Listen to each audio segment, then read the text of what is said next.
Welcome to FL Studio Tips. Today we are going to learn how to give a vintage effect on your chords and melody using only a stock plugin. What do we need to do first? Need to create a melody or chords or take any sample.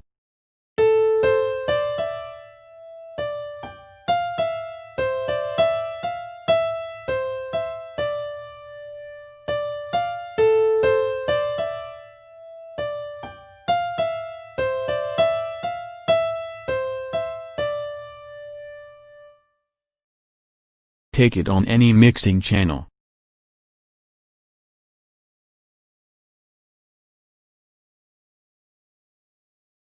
Take patcher. Connect to audio out.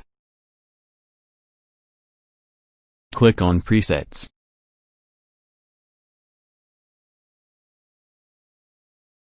Take humanizer. Let's listen.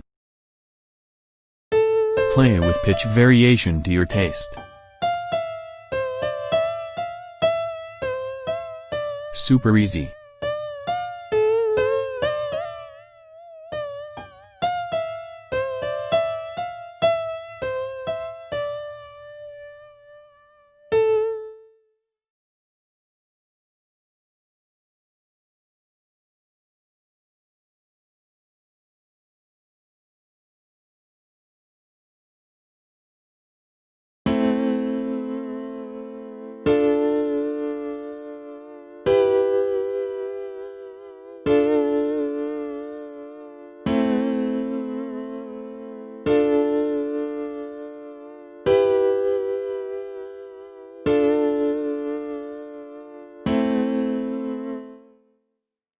Simple.